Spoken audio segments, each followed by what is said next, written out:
A orelha externa é formada pela orelha, pavilhão, pelo meato acústico externo, conduto, e pela camada externa da membrana timpânica, tímpano. A orelha média é formada por 3 pequenos ossículos de audição, ossos do ouvido, e a camada interna da membrana timpânica, que se conecta à janela do vestíbulo da orelha interna por meio dos ossículos. E a orelha interna é formada pelo órgão vestíbulo coclear, que atua na audição e no equilíbrio. As partes externa e média da orelha estão envolvidas na transferência das ondas sonoras para a orelha interna, que converte essas ondas em impulsos nervosos e registra as alterações no equilíbrio. A audição é um sentido muito importante em nossas vidas, porque ela nos promove experiências únicas. A pergunta é relevante não só pelo fato de que a estrutura é muito pequena e importante, mas também porque é muito complexa, podendo acarretar muitos problemas que serão abordados no final do vídeo. O conhecimento sobre o canal auditivo se desenvolve por meio de estudos de embriões, fetos e lâminas histológicas. Com o passar dos anos, esse conhecimento promoveu o melhor entendimento sobre a formação desse sistema. No entanto, ainda há muito o que se descobrir, principalmente com relação à atuação dos morfógenos no desenvolvimento do aparelho auditivo. A orelha interna se desenvolve primeiro. No início da 4ª semana, o placoide óptico, um espessamento do ectoderma de superfície, aparece em um campo pré-placoide de neurônios precursores de cada lado do mielencéfalo, a parte caudal do robencéfalo. Os morfógenos FGF3 e FGF10 do mesoderma paraxial e da notocorda estimulam o ectoderma de superfície a formar os placoides. Cada placoide óptico logo se invagina e se aprofunda no ectoderma da superfície até o mesênquima adjacente, formando a fosseta óptica. As bolsas da fosseta se unem e formam uma vesícula óptica, o primórdio do labirinto membranoso.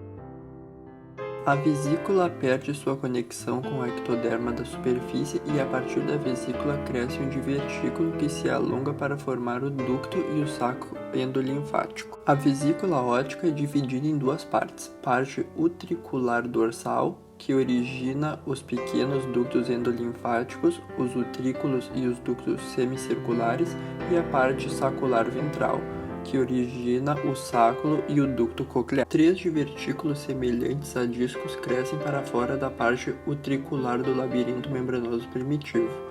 Logo, as partes centrais desses divertículos se fundem e desaparecem. As partes perilinfáticas não fundidas dos divertículos tornam-se os ductos semicirculares, que estão presos ao utrículo, e posteriormente ficam fechados nos canais semicirculares do labirinto ósseo. Dilatações localizadas, as ampolas, se desenvolvem em uma das extremidades de cada ducto semicircular. As áreas receptoras especializadas, as cristas ampulares, se diferenciam nas ampolas e o utrículo e o sáculo se diferenciam em mácula do utrículo e mácula do sáculo. Uma conexão da cóclea com o sáculo, ducto de união, logo se forma. Da parte sacular da vesícula óptica cresce um divertículo tubular, o ducto coclear, que se enrola para formar a cóclea membranosa. O órgão espiral se diferencia a partir das células da parede do ducto coclear.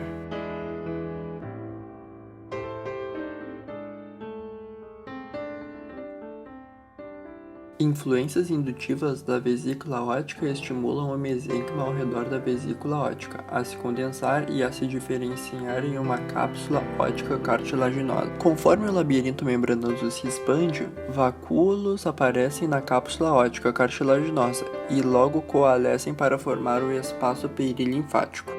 O labirinto membranoso está então em suspensão na perilinfa, fluido do espaço perilinfático. O espaço perilinfático, que está ligado ao ducto coclear, desenvolve duas divisões, a rampa timpânica e a rampa vestibular. A cápsula óptica cartilaginosa mais tarde se ossifica para formar o labirinto ósseo da orelha interna. A orelha interna atinge seu tamanho em formato adulto na metade do período fetal, 20 a 22 semanas. O meato acústico externo, que é a passagem da orelha externa que conduz à membrana timpânica, desenvolve-se da parte dorsal do primeiro sulco faríngeo. O primórdio da membrana timpânica é a primeira membrana faríngea, que forma a superfície externa da membrana timpânica. No embrião, a membrana faríngea separa o primeiro sulco faríngeo da primeira bolsa faríngea. O desenvolvimento do recesso tubo-timpânico se origina a partir da primeira bolsa faríngea.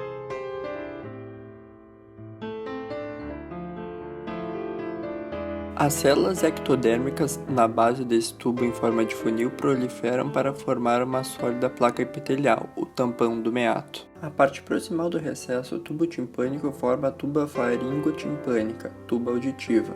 A parte distal do recesso se expande e torna-se a cavidade timpânica, que gradualmente envolve os pequenos ossos da orelha média, seus tendões e ligamentos, e o nervo corda do tímpano. Tardiamente no período fetal, as células centrais desse tampão se degeneram, formando a cavidade que se torna a parte interna do meato acústico externo. O meato, que é relativamente curto ao nascimento, atinge seu comprimento adulto por volta dos 9 anos.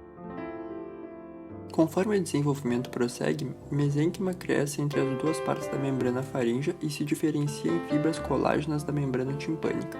A membrana timpânica se desenvolve a partir de 3 fontes: do ectoderma do primeiro sulco faríngeo, do endoderma do recesso tubo-timpânico, um derivado da primeira bolsa faríngea, e do mesênquima dos primeiros e segundos arcos faríngeos.